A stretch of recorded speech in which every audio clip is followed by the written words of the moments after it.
Good afternoon, everybody. It's Cindy with Candles and Supplies. Today, we have a special presentation on the screen. Christine's not here with us because we couldn't stuff her in the screen. So we couldn't actually figure out how to get to on the screen at once, whatever. So everything I want to do on lives and live streams and stuff like that far outweighs my technical ability. So you're stuck with just me today.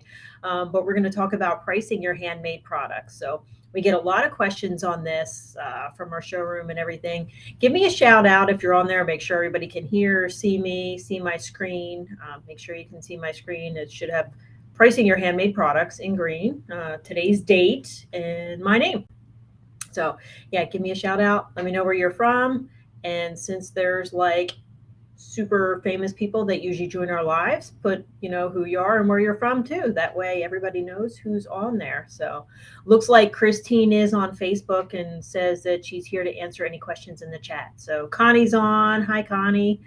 All right, everybody can hear me okay. It's great. So this is kind of pricing is something that we get a lot of questions on and stuff like that. So that's one of our things. How do I make it first, and how much do I sell this for?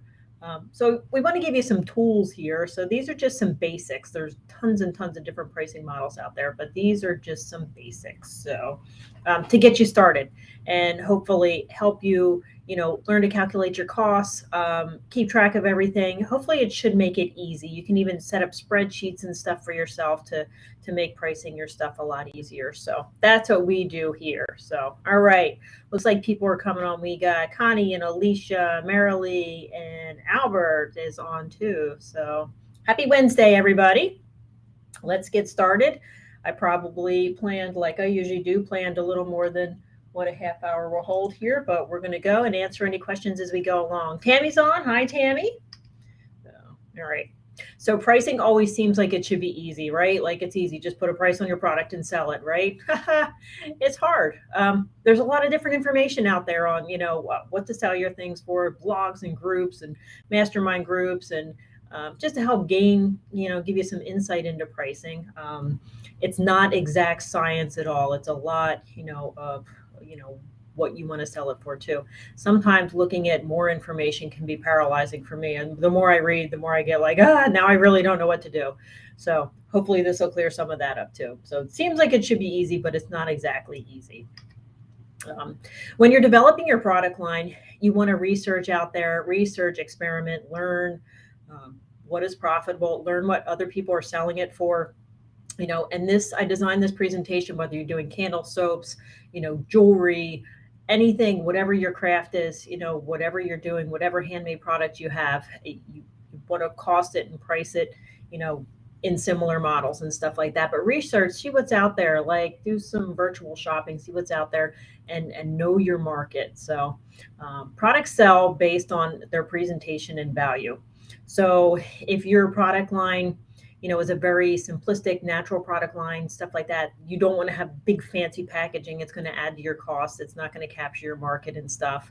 And vice versa. If you have a luxury line, you don't want to package it in, like a sloppy cellophane bag either. You're not going to get the money that you want. So they sell based on presentation and value. You can look at a lot of different things. So take shoes, for instance. You can go out and buy shoes for $10, or you can go out and spend $500 on shoes. It all depends on what kind of shoes you want.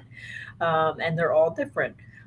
So keep that in mind. Draw inspiration from other industries too. Whether it's the shoe industry or the food industry or whatever industry, look at different products and see what people are selling them for. And like, why does this person get, X amount for this product while this person can only get X amount for this?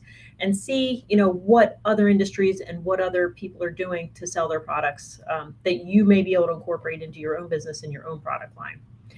And here's a big thing too. Have products, like you can have your same products at different price levels, because it may not be that your product is overpriced or underpriced or something like that. It may be not exactly what somebody had in mind to spend. So say you're selling soaps and you have, a $10 bar, you have a $6 bar that's maybe a smaller size, and then you have a sampler size for like $2.50, where it's pretty much like a guest soap, a couple uses and it's done, something like that. So that kind of captures, whatever anybody was thinking in mind. If somebody's traveling and they want to buy like a little bar of soap, they don't want a big giant $10 bar of soap because they're only traveling for a long weekend. They want something that they can use and go with. So have different products and different price lines too. Never try to be the cheapest. You're selling a handmade product. Don't try to compete with dollar stores, Walmart. No matter what people tell you, they're not going to be able to buy the same thing. So you never sell. Don't be the cheapest. So like in your product line, product one, 2, and 3 can all be the same product. Like say, soap, candles, whatever, it can be the same color, same scent, just different sizes, and that'll give you the different price points too. So go through some questions here. Would the presentation be emailed? It looks a bit blurred. Oh, does it? Okay. Yeah, I can email it. You can send in your email to Christine@candlesandSupplies.com. Christine, put that in the comments, and that way we can email you that. So, okay. Connie says, Connie's lotion candles start at 10 and go to 60. Exactly. So different price points for different people. Maybe people are buying gifts. So we're entering into the holiday season right now. So maybe they're buying gifts or hostess gifts or whatever. So maybe they're buying teacher gifts. Kids are going back to school. They want a teacher gift. They want to spend $5 per teacher, but they may buy multiples. So if you have a $5 product, that's great. And then you have, the big spender that's going and wants a nice, hostess gift. They're going over to dinner to somebody's house. They want a nice hostess gift. They don't want to buy a $5 product. They want like something $25, $30, $50. So have something for them too. Capture everybody's budget. Okay. So let's go over some different pricing strategies. And this can be, you can do whatever markups and stuff like that you want. So the number one rule of pricing your products, charge as much as you possibly can without losing sales. All right. You want to sell your things. You don't want to hold on to your things for like years and years and years and everything like that. You want to be able to sell your things. So the number one rule, charge as much as you possibly can without losing sales. So we'll go into all these technical pricing models and stuff like that, but you may find that you can charge a whole lot more than what the spreadsheet says you can and stuff like that. Definitely charge more. So charge as much as you possibly can without losing sales. We're going to use like simple pricing models of minimum retail price equals cost times 3.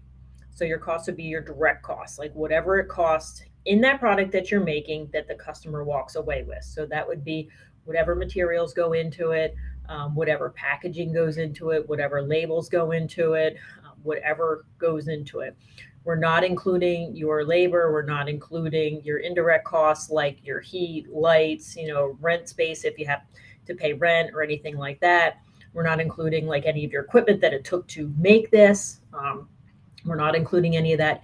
It's just the direct cost of what the customer leaves with when they buy your product and they walk away. That's what your direct costs are.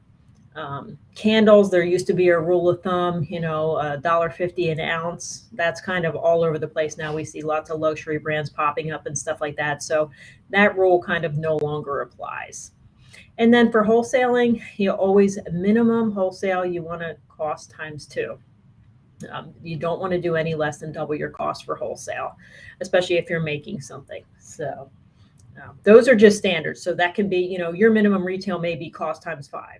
Minimum wholesale may be cost times 3 or something like that. So these are just different things that you can go by for your products. Okay. So when you're calculating your costs, your direct costs, like we just talked about, is the cost for the products used in production. So all your materials that you use in there, plus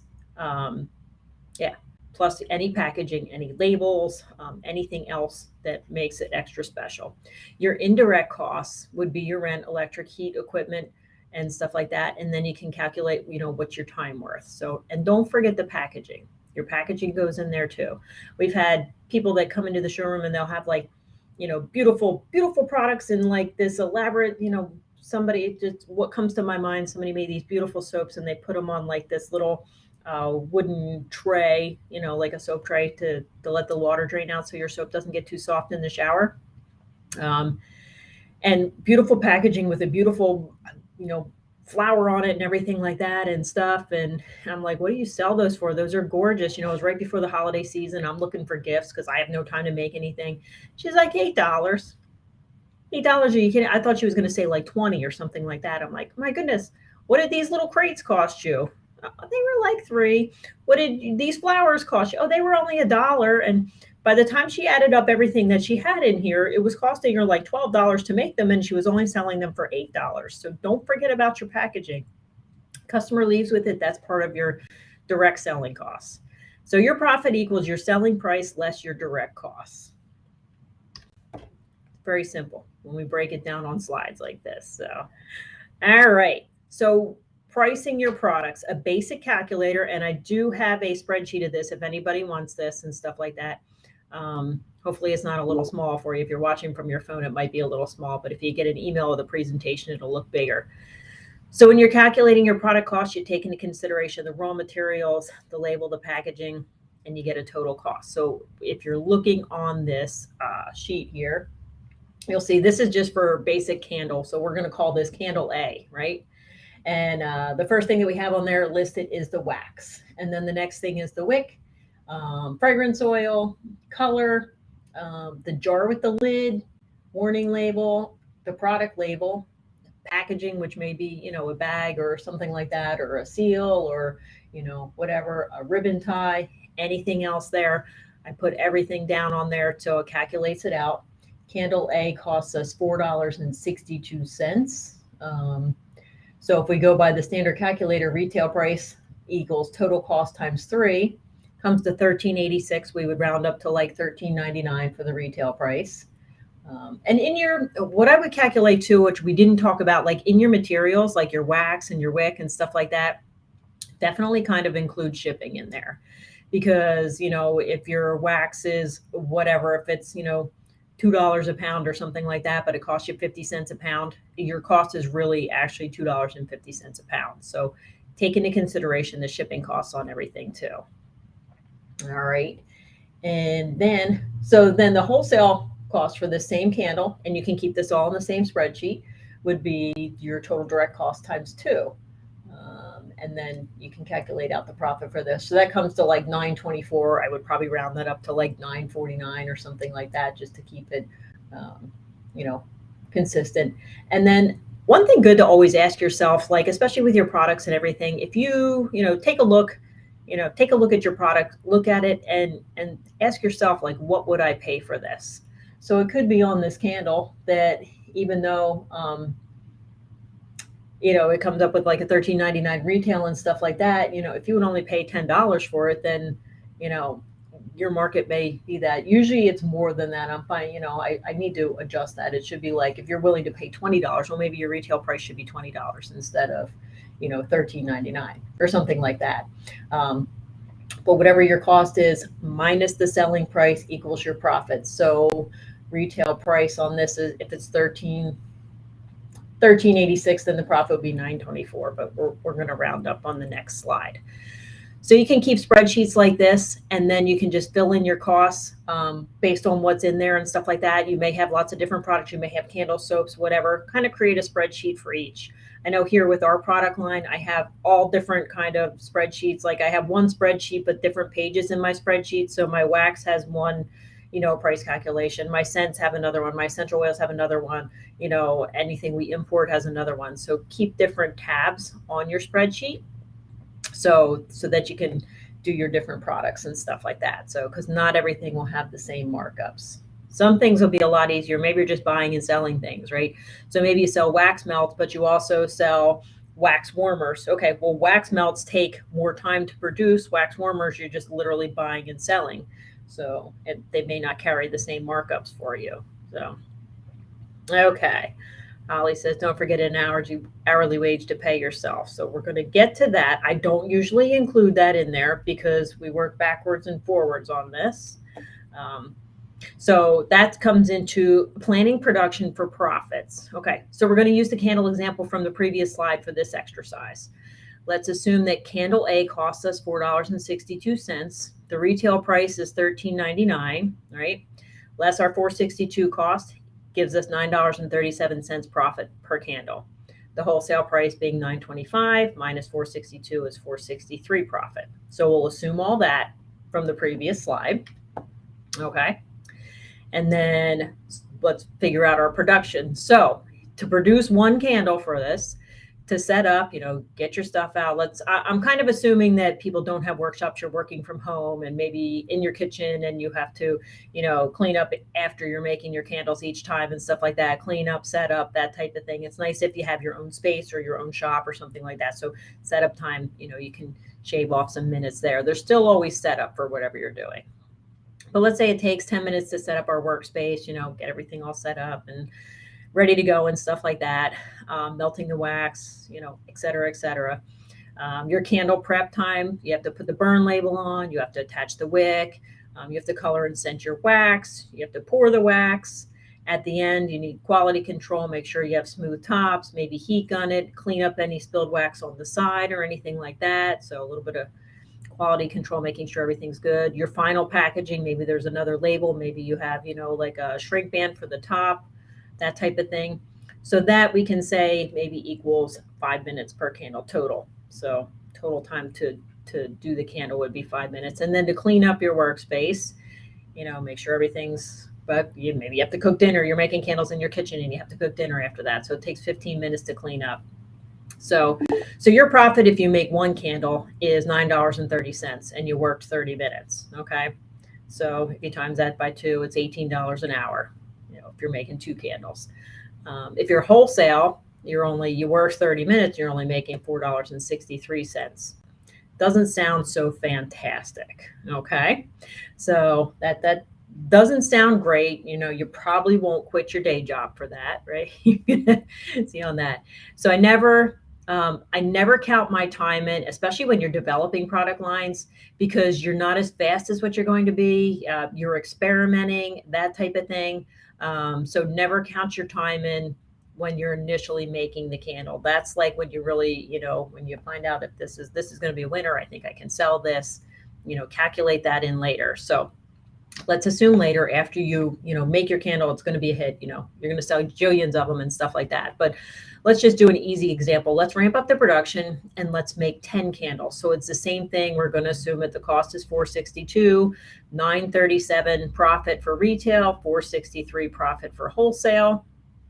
On this time though, when we make 10 candles, it's going to take us a little bit longer, right? Not too much longer, because we still have to set up the workspace, but now it's going to take 15 minutes because now we have 10 jars instead of 1 jar. We're going to prep it. We still have the burn label, the wick attachment, the color scent, that's all that type of thing. But now since we're doing 10 candles, it really only takes us 3 minutes per candle. So 3 times 10 is 30 minutes. And then we still have cleanup, which is still 15 minutes because we still have, our melters and our color and scent and our jars and stuff like that. So total production time for 10 candles is about an hour. Let's say an hour. If you're an experienced candle maker, you'd be like, I can do 10 candles in like 10 minutes. So that's great. But you can use the same calculator and you do it that fast. Or, if you're just starting and everything's still, you don't have a system yet or anything like that, well, it may take you an hour and a half to do it, but you can still use the calculator the same way. So now after making 10 candles and spending an hour, you've just made, $93.70 per hour, right? So 60 minutes, the total profit for 10 candles is $93.70. So now your hourly rate is $93.70. Now you might think about quitting your day job for that.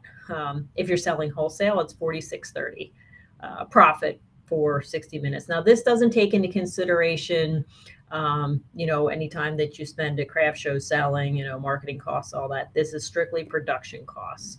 And, if you get super, super busy, we're coming into our busy season now. If you get like super, super busy and need to hire people and stuff like that, this is a very good calculator to try to figure that out. So, if it takes you can set up these benchmarks. Okay, I know that 10 candles can be made in an hour. So I'm hiring somebody, whatever, I'm going to pay them, $15, $20 an hour, $20 minus 93.7. I'm still making $73.70 per hour off this person making candles for me. So that you may be able to hire somebody and keep your day job, whatever works.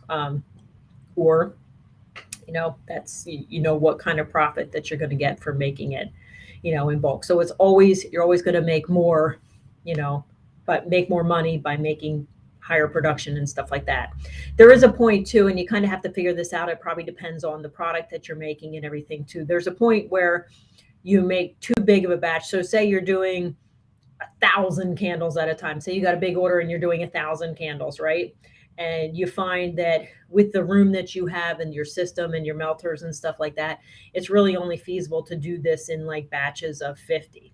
So you're not going to, you're not going to you're not going to melt 1,000 pounds of wax at a time because you don't have a melter that big, right? Your melter only holds like 50 pounds. So you're going to melt 50 at a time and do 50 candles. So you'll do batches of 50 candles, and maybe that's your sweet spot. Like that's what we can do.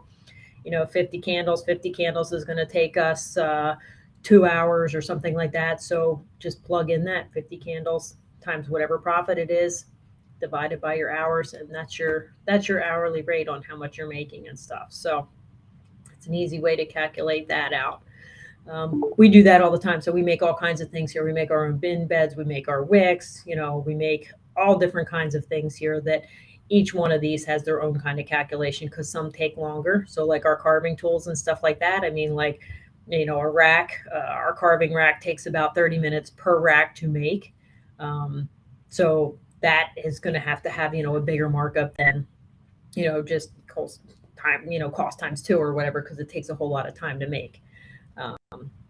So let's talk a little bit when these standard pricing models don't work, because it's great in a perfect world if you can plug all your costs in and get a profit and, calculate out how many you're going to make for this profit, that profit, whatever. That's beautiful. Sometimes it's kind of smoke and mirrors though, because everything doesn't fit in a standard box, right? So when the standard pricing don't work is if products have very low direct costs for materials. So think like votives, tea lights, tapers, carved candles. Even we can use, like cold processed soap for an example. The product costs, even though oil prices are raising, I know that like costs are going up and stuff like that, but the per unit price on that is, it may be like, say you have $1 into it, but if you can sell that candle for $10, then the standard pricing don't work. So like, if you have $1 into it and wholesale would be cost times 2, and then you'd be selling it for $2. Well, it might have taken you, to make that, all time considered and stuff like that, it may have taken you, 20 minutes or a half hour. Well, then you're not making any money. You know what I mean? So in products that have very low direct costs, they usually have higher production costs. And they know that's called working backwards a little bit. So if you know your production costs are going to be higher, then you'll need to raise your price on that. And then on the flip side, products that have very high direct costs for materials, like super large candles, specialty vessels, that type of thing. For us, it would be like our wax melters and stuff like that. So our wax melters, they're very costly, but like, once our machine shop makes them for them and everything, they come in a box and we send them out in a box. There's not really any cost here. So it's not like we have to rebag it. We don't have to do this, that, whatever. So our costs in production are a lot lower. So we don't have to mark that product up as much. We can sell it for lower.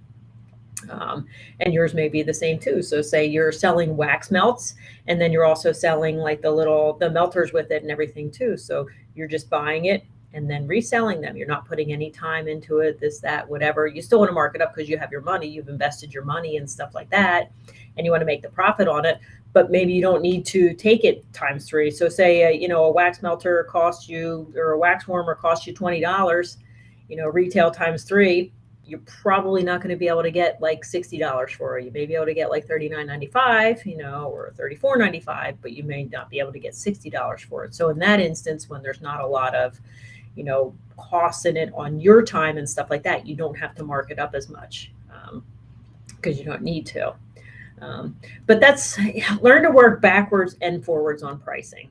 So backwards, I call backwards is, what the direct selling price is. So this product should be this amount of money, like whatever it is. And it's handmade, so it's kind of hard to tell and stuff like that. But in competitive markets, like, if you're selling soap and you're going for those wholesale accounts and stuff like that, that, other companies that have similar soaps, of course, it's not going to be your own, but it's similar to that, they're selling for X amount of dollars. So, you kind of have to be around there unless you have like a really specialty product or a different kind of sales pitch or something like that, where you have to be. So you work backwards. You know your selling price, right?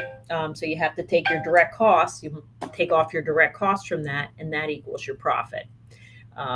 And then if that's something you can live with, if the numbers look good and you like the profit in there, and you're like, I'll make it for that, sure, no problem. You go forward with it. And then working forward was like the pricing model that we just talked about. Your direct costs, so everything that goes into your product, times your markup, could be times 2, times 3, times 5, whatever you want your markup to be, equals your profit. If you work your products both ways, like backwards and forwards, it kind of helps you decide on a sales price too, if you're really, getting painful about it. There's other tools out there too that other people sell on pricing and stuff. So, but it all comes down to, you never want to sell for less than what you paid for it, or your time and stuff like that. So I see a lot of people that, they get burned out and stuff like that. So they're doing great. They start a candle business, they start a soap business, they're selling things like crazy and doing great and this and that. But then all of a sudden they're like, I'm burned out, I don't want to do this anymore. Well, that tells me that their markups weren't high enough, because it's super exciting. If you're doing what you want, reaching your goals and setting this stuff and selling for what you want and everything, and you're seeing your bank account rise or whatever, it's keeping you busy. A lot of people, start the businesses and start selling stuff because they're battling depression or something, or they want to get out and do shows. If it's supporting your lifestyle and what you want to do and everything, you won't get burned out if you're selling for the right price. Selling too cheap and working too hard, that will burn you out faster than anything. So like I said in the previous slide, don't try to be the cheapest. Don't try to compete with that. Go with something else, go in a different direction. That's where you're headed. So, but that's my quick and easy presentation on pricing. I see a lot of people's emails in there to get a copy of the presentation, and that's awesome. We will send that out to you and everything. So a lot of interaction on here. See if there's any other questions. Nope, just about the presentation and stuff like that. If anybody has any questions, you can post them in there now. I can always go back to whatever slide is, anybody has any questions on or whatever. But that's cool. Looks like a lot of you. Was this helpful? Throw me some hearts or thumbs up or whatever if this was helpful. Hopefully people don't stay stuck. And yeah, do we have the templates for the spreadsheet? I do. Yep. So it's just a simple Excel sheet and stuff like that. We can email that out with the presentation as well. So that sounds great. You can put your email in there, and then we will send it out to you later. So, and we're always here. You can call us if you have any questions or anything like that. So